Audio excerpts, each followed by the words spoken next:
Just to answer what Molly was saying, I think if I were Adam back in 2010, I would feel like glasses are a touch and feel product. I want to try 20 glasses in front of a mirror, see how they look on my face before I even take a sample.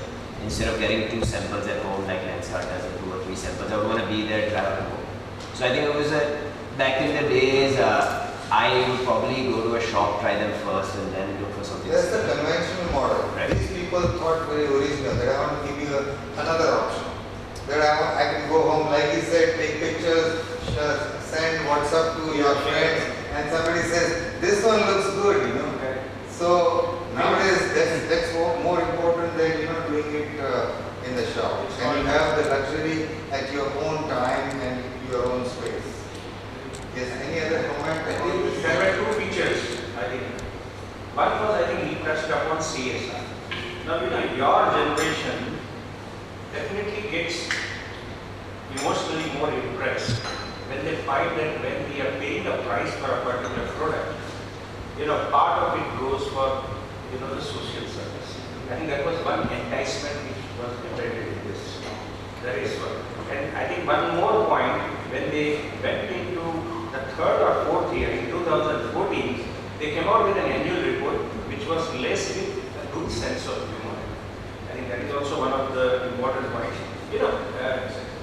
I think in accounting, I tell you, annual report nobody reads. Even accountants like me also get tired of reading the annual report. But they came out with an annual report in which they put some very imaginative captions, even self-deprecating out of their experiences and all those things. So mix and match of these things. They try different variations. So can I ask a question, please?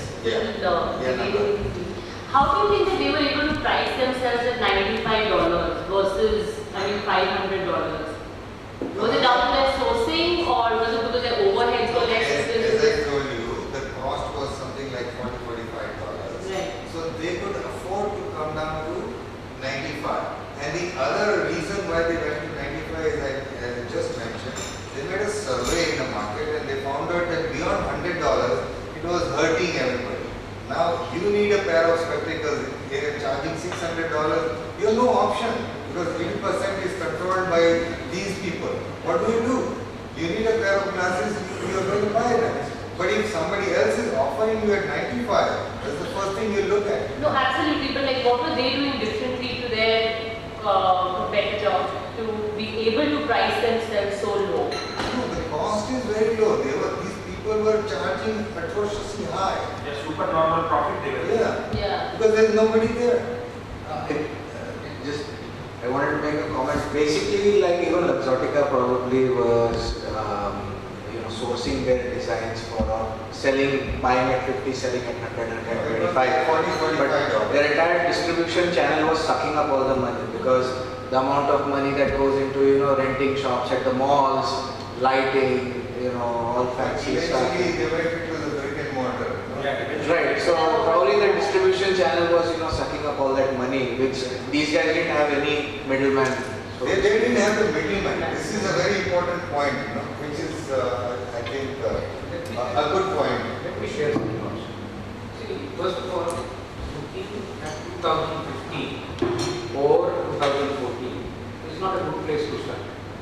Look at 2010. Before 2010. But whenever they started, before 2010 if they started, the situation in 2008, 2009, so there are a number of things that have been presented, but let us look at what made them get initial success rather than what was the subsequent successes, because that's the crossroad that once you are on the path, then it is easy for you to say what works, and how can we maximize.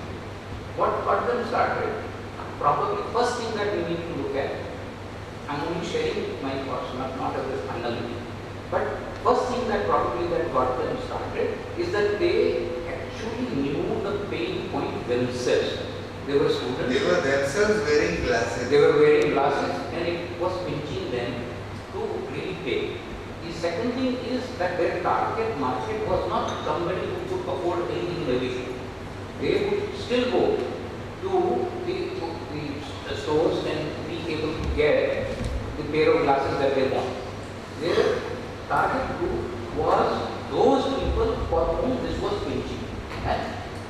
probably younger crowd which had less money to spend and they would rather spend less on glasses. The second thing that they probably try to do is, and I'm talking about before they began, when as an entrepreneur, they sort of said that I will need to bring the cost down. So then the question is, if I say what is that pain point, $100. Oh, so how can I get a pair of glasses for $100? Then the next question is, people will still not buy. Then this iteration of saying, okay, you try the glasses. Now, once you create a business model, then you try to say, what can I add so that I can create some differentiation, some advantage, and perhaps somewhere along the line they say, ultimately what do? You wear the glass and you look in the mirror, and you ask two people, how does it look?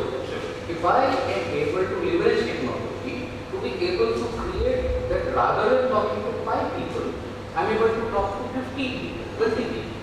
Now all of a sudden, I have now gotten an edge in the marketplace where I cannot do that with a big idea.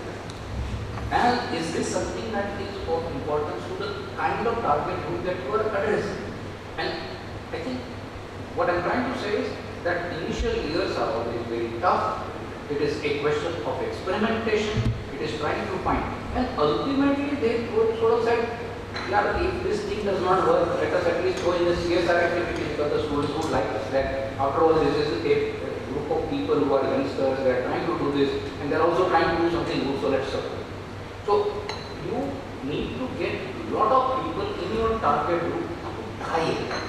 And when they try it, you have to sort of build some sort of a differentiation to get it going.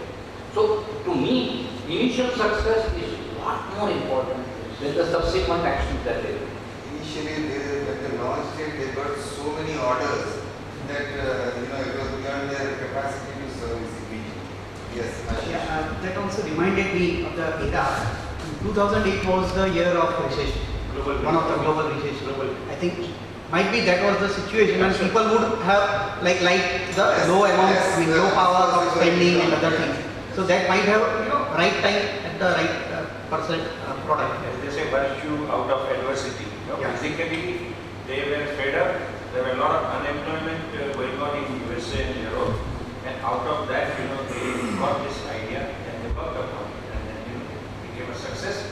But at the end of the day, as Pradubhai put it very correctly, initial 500 days or 1000 days are very critical. That's the time when you have to think of experimentation, iteration, collaboration, and above all, open mind. To be prepared to accept that yes, I have made a bloody mistake and I am ready for a course correction. Is that right? So yes, Harry. I think they would have also given a free eye checkup at home.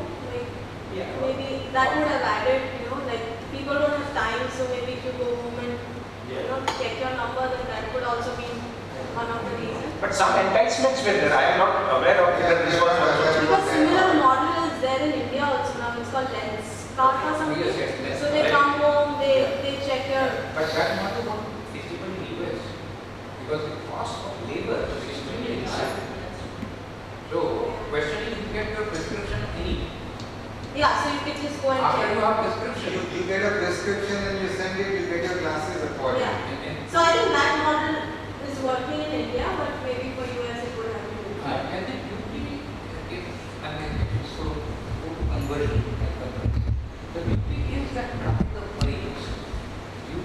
You don't need to actually really buy the glasses. I mean, you have to commit to buy. First of all, you commit need to to buy. be convinced that these are the right frame. That is the major decision. The glasses, you don't have a choice because that is the prescription. No, it is specification driven choice. So you can take this kind you can take this kind Try it out, feel good factor, get the response And from your maybe it has friends, so many things. and then you decide. One, like, Okay. in one. But the bottom line was One last point. very competitive price. Yeah. One last point. There was a lot of room for reducing the price because of the super normal profit that the existing entrenched established players might be having. I think that's the starting point, and they might have made some losses in the beginning.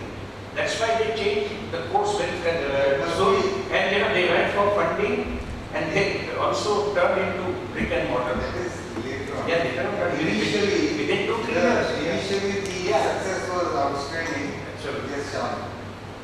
So I think I would give the most credit to the fact that they had the awareness of the market price. Yes. Of course, CSR activity and everything is an add-on, and that facilitates. That's like a bonus. Right. I think there are two ratios that they might have considered. First one, the cost of logistics of glasses being shipped back is very, very minimal compared to the margin that they might have had for a glass.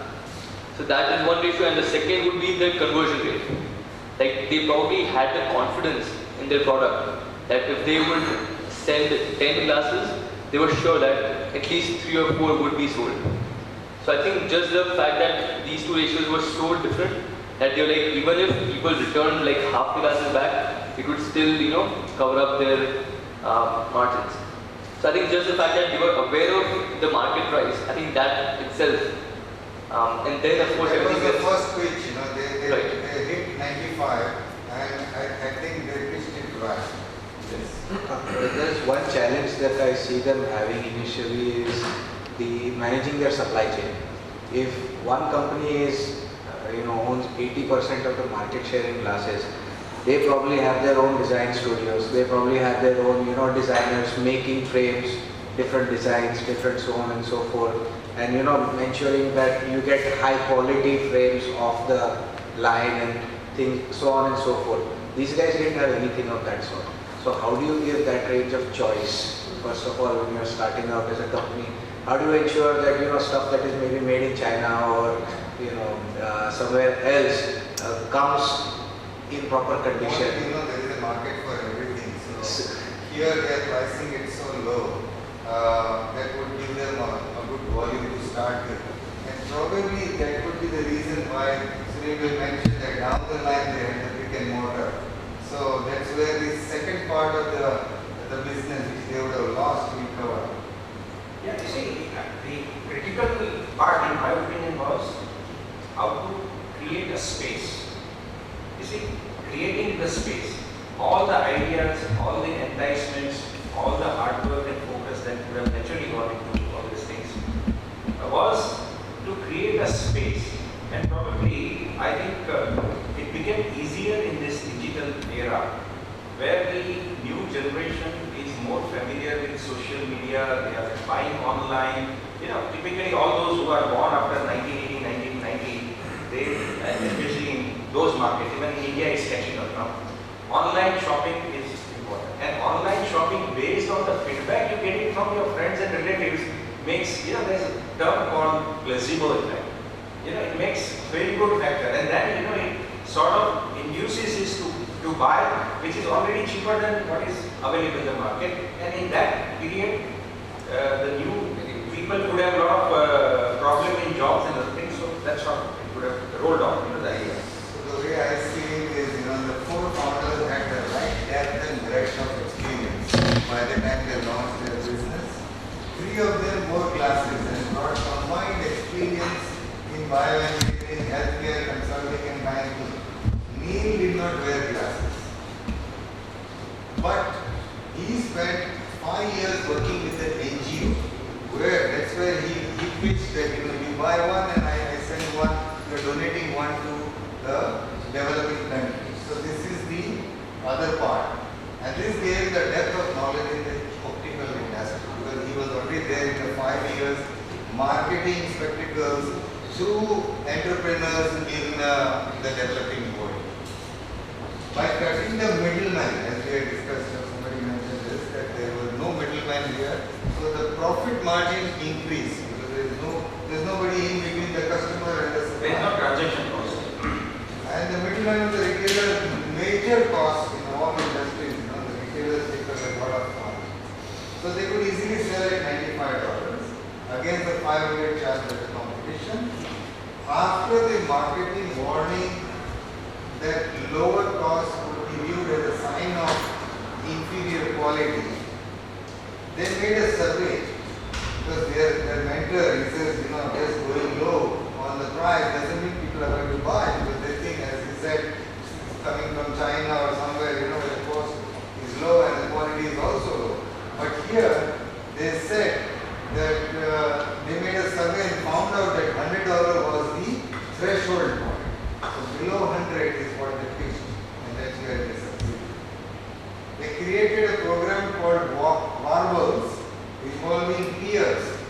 evaluating these ideas. So that's a checkpoint they did because they were constantly being cautioned by their mentor that this idea may not be a doable idea. So conclusion, they identified a good business idea. So that idea was workable. They made all the homework. They did the entrepreneurship course. They did the 4 people. They had the domain knowledge because they were very spectacle. They knew exactly what the spectacle industry is all about. They had a passion in providing solutions to visually challenged candidates, combined with depth and breadth of knowledge with domain experience and expertise. So they also did a lot of peer review and they did a lot of market survey before jumping into the business. That was a very, very thorough plan they made, and that's why Mr. Adam regretted his decision not to invest in this company. So, Can we take 2 points out of this case and let's have a round of discussion on this. One, role of mentor, and second, part-time versus full-time. what everybody thinks about is part-time and full-time. The mentor thought that they should all go into full-time, no job and doing the business at the same time. Whereas these people, they found comfort, like they wanted a steady job and do the business on the side. So let's pose the question this way. Did they succeed in spite of the mentor? Did they succeed in spite of being part-time? So is it mandatory or is it useful to be able to actually go full-time? So what each of you think about it? So what is, just let's have a quick round of. So I think it all depends on one factor, which is the risk-taking capacity. What I feel is, I don't know much about this case study, but the reason why they opted to work part-time and do this business on the side was so that they could experiment with newer models. And they had the question that even if they fail, they still had something to fall back on. So I think one thing that I would actually take away is that how much the risk-taking capacity actually helped them in putting this model together. Any other views? Yeah. So I think the role of the mentor usually is extremely important, and in this case it was a blessing in disguise, but it could have also gone wrong in a lot of ways. Usually at that age and that experience, when you're looking for a mentor, it guides you, it gets you confidence. So I think one of the biggest things why these guys succeeded was they actually, as people, had the risk-taking appetite to go against someone with years of experience telling them no, and they say no, we want to do it. That I think is the most simplistic and the most important element to. So if it wasn't for glasses, they would have done well in something else. So that, I think the role of the mentor is very important. In this case, it just was eureka that it went the opposite way. Secondly, regarding the part-time or full-time, usually. Can I react to that? Yes. The role of mentor is not necessarily always to encourage. Role of mentor is to challenge. Critically examine the. Critical is, of course, you are likely to be wrong. So, but the question is, if something is, if the entrepreneurs perform best when they are challenged, and it is something that is very important in the role of the mentor. If the mentor is supposed to be only giving, if you are calling that the role of mentor is to hold your hand. But until then, it is very, very important for a mentor to actually share all the doubts and challenges. Because good things come out of entrepreneurs when they are challenged. You are absolutely right, sir. In this case, however, it went to a point where he was so against it that he didn't even make a financial investment in it. True. So that is discouraging, your point. True. So I completely agree. If you mollycoddle someone and you give them what they want, it doesn't make them use the I'm not brain. necessarily commenting on Adam's role in mentor. So in general, absolutely. So otherwise, what you need to do is find a mentor who agrees with you. No, that is not. Okay, what about your second point? Secondly, regarding part-time and full-time, I think when you're working part-time, the amount of time that you can spend to give something like this, it compromises on that. So there is a time to market risk. You need to be in time. you take that risk, but on the flip side, what helped them by doing part-time is doesn't get the pressure to make it happen, in which people are liable to make more mistakes. And because this is a B2C and not a B2B scenario, they have to get it right the first time. So they